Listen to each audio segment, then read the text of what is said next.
Salut les amis, je suis Tai et bienvenue sur l'Orée Jaune. Aujourd'hui, une petite recette japonaise qui va bien nous réchauffer, le tantanmen. Vous ne l'avez peut-être pas deviné, mais cette spécialité s'inspire d'un plat très populaire dans la région du Sichuan, les nouilles dandan. Et par ailleurs, le plat final nous fait penser un petit peu au soupe ramen. Donc pour cela, il va nous falloir de la viande de porc hachée, que vous pourrez facilement remplacer par du poulet, du bœuf ou encore des crevettes, du bouillon de poule, de la pâte de sésame, du tobanjan, un mélange de piment et de fèves, du vinaigre de riz, la sauce soja, de l'œuf, de l'ail, du gingembre, des nouilles ramen fraîches. À défaut, vous pourrez utiliser n'importe quelle nouille, du pak choi, de la cébette et de l'huile pimentée. Comme d'habitude, les quantités des ingrédients sont à retrouver dans la description sous la vidéo.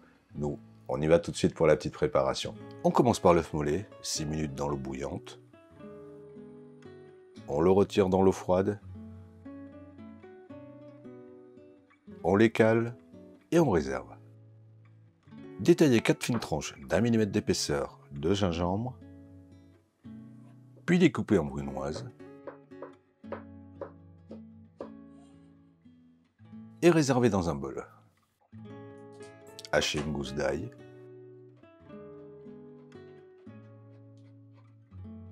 l'ajoutez au gingembre, ciselez la partie blanche de la cébette,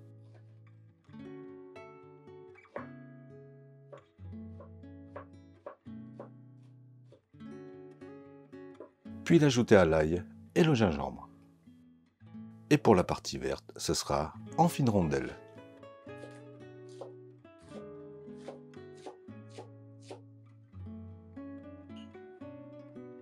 Et on réserve aussi, mais à part. Effeuillez ensuite les pak choi et bien les rincer. Ensuite, dans une sauteuse à feu moyen avec une cuillère à soupe d'huile, faire revenir l'ail, le gingembre et la partie blanche de la cébette 20 secondes. Ajoutez la viande, cuire 5 minutes.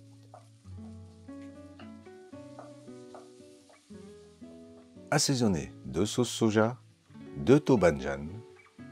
Mélangez 4 à 5 minutes. Puis on retire. On porte ensuite à ébullition le bouillon de poule. On le maintiendra au chaud pendant que nous allons blanchir les feuilles de pak choi 3 minutes. On les retire dans l'eau froide. On les détaille en 3 tronçons.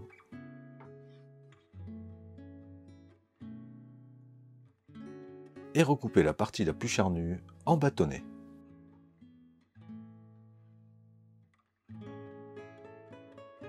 Pour l'œuf, si vous voulez une découpe parfaite, n'utilisez pas le couteau, mais plutôt un fil à coudre que l'on enroule autour de l'œuf.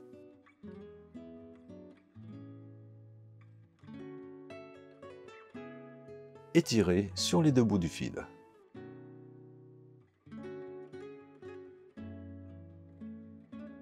On dispose ensuite dans chaque bol la pâte de sésame, la sauce soja, le vinaigre de riz, l'huile pimentée, ajoutez 2 à 3 louches de bouillon, puis mélangez vigoureusement à l'aide d'un petit fouet. Mettre les ramen fraîches à cuire 2 petites minutes. On les retire. On les dispose dans le bol. On place le pak choi, la viande hachée, le demi-œuf, les rondelles de cébette. Et si vous avez quelques graines de sésame toastées qui traînent, vous pourrez en parsemer. Et c'est prêt. Et goûtons. Tout d'abord, il faudra mélanger tout l'ensemble.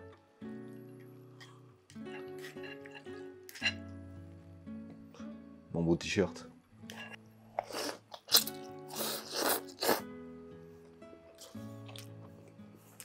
Franchement, super goûteux.